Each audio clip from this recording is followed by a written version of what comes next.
Hello guys, welcome back to Crazy. That is your own concept revision anywhere, anytime for JEE Mains, Advanced, other engineering entrance examinations, and all the examinations like BITSET, COMEDGA, MSTCT, and all the engineering as well as NEET examinations or medical examinations that you will be giving in following years or either this year. आज का video होने वाला है यार, it's serious talk about BITSET. BITSET का paper 3 अगस्त से शुरू होने वाला है. आज BITSET की पूरी नॉलेज आपको मिल रही होगी. एग्जामिनेशन स्ट्रेटेजी, पेपर अटेम्प्ट कैसे आपको करना है, कितने क्वेश्चंस आते हैं, कौन से सेक्शन में क्या रहने वाला है, पूरी नॉलेज आपको BITSET के इसके बारे में मिल रही होगी. तो अगर आप यार चैनल पे नए हैं तो बाहर जाएं, पहले चैनल को सब्सक्राइब करें, उसके बाद अंदर आए. और अगर आप एक सीरियस BITSET एस्पिरेंट हैं तो इस वीडियो को आपको पूरा देखना है एंड तक. अगर आप एक सीरियस BITSEट एस्पिरेंट नहीं है तो आप अभी ही वीडियो छोड़ करके जा सकते हैं. ठीक है, तो my name is Mitesh Bhardwaj and currently I am a second year undergraduate student at BITS Pilani Goa campus. Right, मेरा कैंपस गोवा है.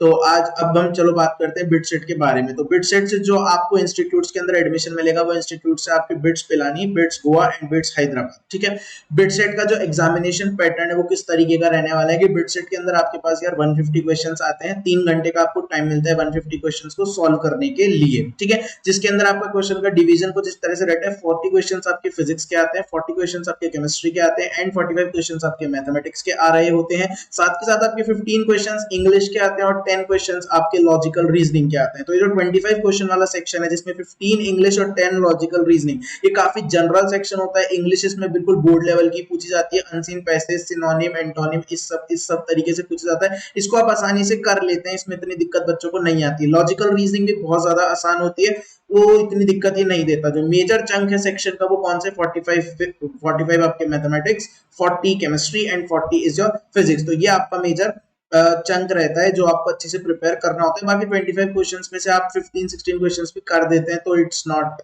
a big game to score 40 plus out of 75 in that section of 25 questions, right? तो वो इतना importance उसकी है examination scoring में, लेकिन उस पर आपको इतना ध्यान नहीं देना है. थोड़ा बहुत अगर आप पढ़ सकते हैं तो पढ़ लें, नहीं तो वो जनरल सेक्शन होता है, आप उसको आसानी से कर लेंगे. ठीक है, मार्किंग स्कीम की बात करें तो यार मार्किंग स्कीम आपकी रहती है +3 -1. ठीक है, आपको 3 मार्क्स मिलेंगे सही करने के और -1 मिलेगा गलत करने का. ठीक है, और 180 मिनट्स में आपको 150 क्वेश्चंस करने होते हैं. तो ये इसका जाहिर सी बात है जेईई मेंस से नीचे ही रहेगा. इसका पेपर का जो लेवल होगा वो जेईई मेंस से आसान होता है. क्यों? क्योंकि जेईई मेंस में आपको 180 मिनट्स में 75 क्वेश्चंस करने होते हैं. तो एग्जामिनर क्वेश्चन इस तरीके से सेट करता है कि आप एक क्वेश्चन में 2 मिनट तक फंसे रहें. ठीक है, लेकिन BITSET का जो एग्जामिनर होता है वो इस तरह से पेपर को सेट करता है कि आप विद इन 60 सेकंड्स क्वेश्चन का आंसर कर सकें. इस तरीके से पेपर सेट किया जाता है. It's a speed and accuracy based examination. इसमें आपको बस फॉर्मूले पता होने चाहिए, आपके क्वेश्चंस इजीली क्रैक हो जाएंगे.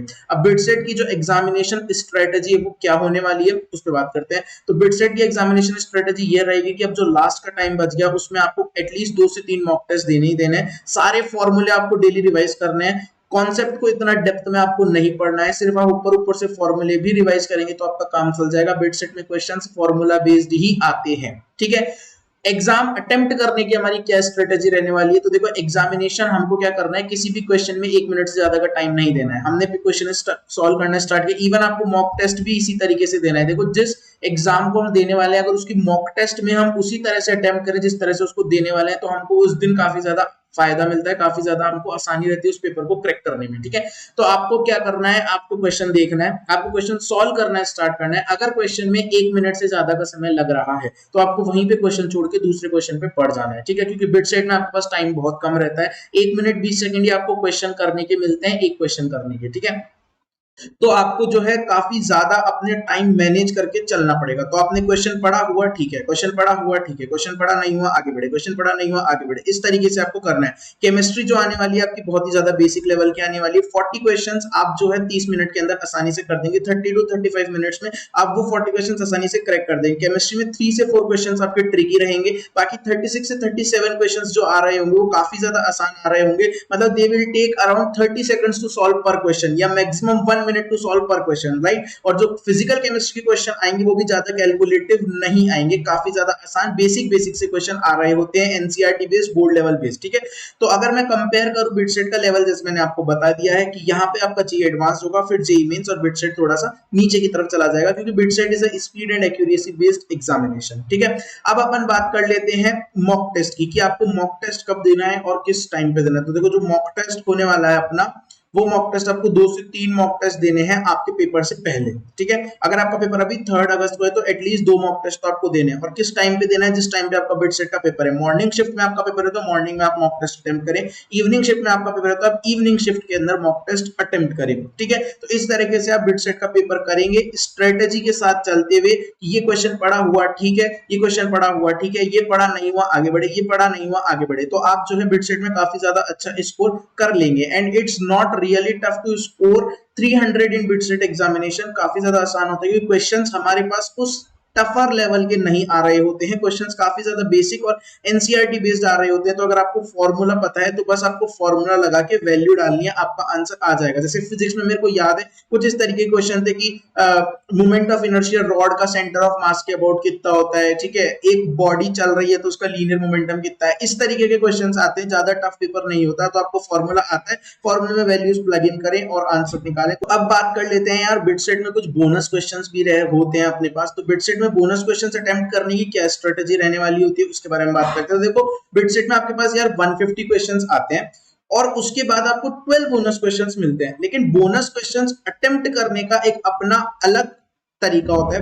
बोनस क्वेश्चंस में शिफ्ट होने का, स्विच ऑन होने का अपना एक अलग तरीका होता है। उसकी कुछ कंडीशंस होती है जो बिटसेट की एग्जामिनेशन कमेटी आपसे मांगती है। वो क्या मांगती है कि यार अगर आपको बोनस क्वेश्चंस पे जाना है तो पहली बात तो ये जो आपके 150 क्वेश्चंस जो हैं, जो मेन 150 क्वेश्चंस है अपार्ट फ्रॉम बोनस क्वेश्चंस, वो 150 क्वेश्चंस आपके कंप्लीटली अटेम्प्टेड होने चाहिए। उनमें एक भी क्वेश्चन आपका छूटा हुआ नहीं होना चाहिए। अगर आप पूरे के पूरे 150 क्वेश्चंस कर लेते हैं तभी आप बचे हुए 12 बोनस क्वेश्चंस के ऊपर शिफ्ट कर सकते हैं, ठीक है। उसके अलावा आप उसके ऊपर शिफ्ट नहीं कर सकते। और अगर आपने अपना उसमें टैब्स दिए होते हैं आपको, बोनस क्वेश्चन वाला टैब आपका इनेबल हो जाता है। जैसे आप 150th क्वेश्चन टिक करोगे आपका बोनस क्वेश्चन का टैब ऑटोमेटिकली इनेबल हो जाएगा। एक बार आपने बोनस क्वेश्चन वाले टैब पे स्विच ऑन कर लिया तो आप वापस से 150 वाले क्वेश्चन का जो ओरिजिनल टैब है उस पर नहीं आ सकते, मतलब वो आपके सबमिट हो चुके हैं, आप उनको चेक नहीं कर सकते। तो ये काफी ज्यादा प्रिसाइज डिसीजन होता है जो उसी मोमेंट पे लेना होता है। अब मेरी स्ट्रेटेजी जो मैं आपको बताने वाला हूँ क्या रहने वाला है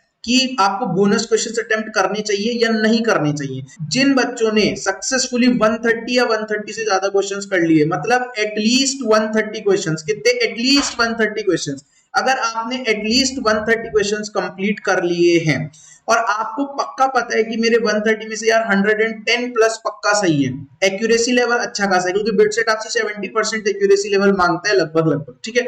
तो अगर आपको लग रहा है कि मेरे 110 प्लस सही है तो आप बचे हुए 20 क्वेश्चंस के अंदर गेस करके और बचे हुए जो 12 क्वेश्चंस है उन पे स्विच ऑन कर सकते हो। अब जो 12 क्वेश्चंस आते हैं उनका लेवल कैसा होता है, उनकी मार्किंग स्कीम क्या होती है, इसके बारे में बात कर लेते हैं। जो 12 क्वेश्चंस आते हैं उनका भी मार्किंग स्कीम +3 -1 होता है। और मजे की बात यह है यार कि जो 12 क्वेश्चंस आते हैं वो इन 150 क्वेश्चन से भी आसान होते हैं। मतलब उसमें तो आपसे फॉर्मूला पूछा जाता है। जैसे मेरे को याद है मेरे टाइम एक क्वेश्चन आया था कि ax² + bx + c = 0 के रूट्स क्या होंगे, तो वो जो अपना फॉर्मूला होता है -b + -√b² - 4ac/2a। बस इस तरीके की प्रॉब्लम्स आपके पास आ रही होती, बहुत ज्यादा आसान, ठीक है। जैसे केमिस्ट्री में मेरे को याद है कि एक क्वेश्चन आया था कि आपके पास इनमें से कौन सी गैस है, ठीक है। जैसे उसके अंदर ऑप्शन दे दिए थे सोडियम, पोटेशियम, हाइड्रोजन और एक और कुछ दे दिया था, तो हाइड्रोजन उसका आंसर था। इस तरीके के क्वेश्चंस वो 150 जो 12 बोनस, उनका नाम ही बोनस क्वेश्चन है, तो उनको उनका लेवल बहुत ज्यादा नीचे का रखा जाता है। लेकिन उससे पहले जो होते हैं ये 150 आपको अटेम्प्ट करने होते हैं। इसीलिए मैं कह रहा हूं अगर आपने 130 अटेम्प्ट करे हैं तो आप 20 में तुक्का मार के उधर आगे जा सकते हैं। कंडीशन है कि 130 में आपके 110 प्लस सही होने चाहिए। आपको ये 100% कॉन्फिडेंस होना चाहिए। अगर कॉन्फिडेंस आप में नहीं है कि मेरे इसमें 110 सही हो जाएंगे तो आप ये रिस्क ना लें, क्योंकि ये काफी ज्यादा कैलकुलेटेड रिस्क होता है, ठीक है, बहुत ज्यादा कैलकुलेटेड रिस्क होता है, ठीक है। तो इसलिए आपको जो है बोनस क्वेश्चंस अटेम्प्ट तभी करने हैं जब आपने जो क्वेश्चंस करें वो एटलीस्ट 130 होने चाहिए और उसमें से 110 प्लस आपके सही होने चाहिए, ठीक है। तो इस तरीके से आप जाएंगे तो बोनस क्वेश्चंस आप अटेम्प्ट कर पाएंगे आसानी से, कोई दिक्कत की बात नहीं। मैं ऐसा क्यों बोल रहा हूँ, जैसे मान लो आपके 130 में से 110 भी सही हुए तो आपके 20 नंबर इधर कट गए ओवरऑल स्कोर में से, और आपके जो आगे आपने तुक्के मारे मान लो वो 20 भी आपके गलत हो गए, तो ओवरऑल आपके स्कोर में से 40 मार्क्स डिडक्ट हो गए, ठीक है। अब आपने 12 बोनस क्वेश्चंस अटेम्प्ट किए तो 12 बोनस क्वेश्चंस जो है उनमें से 12 में से आप 12 पक्का सही कर दोगे, 12 बहुत आसान आते हैं, तो उधर कितना स्कोर हो गया 30, तो ओवरऑल आपके स्कोर में से -4 ही हुआ। अब यार इतनी खराब किस्मत तो किसी की नहीं होती कि आप 20 गेस करो और 20 के 20 ही गलत हो जाए, एटलीस्ट 5-6 तो उनमें से सही होते ही होते हैं, ठीक है। तो ये एक कैलकुलेटेड रिस्क होता है और ये हमेशा बेनिफिट में ही लेके जाता है बच्चे को, अगर आपकी एक्यूरेसी अच्छी है तभी, ठीक है। तो मैं वापस से कह रहा हूं कि बोनस क्वेश्चंस तभी अटेम्प्ट करें कि आपने 130 क्वेश्चंस एटलीस्ट अटेम्प्ट करें और 130 में से एटलीस्ट 110 आपके सही है, तभी आप जाके बोनस क्वेश्चंस अटेम्प्ट करें, अदरवाइज आप बोनस रहने दें।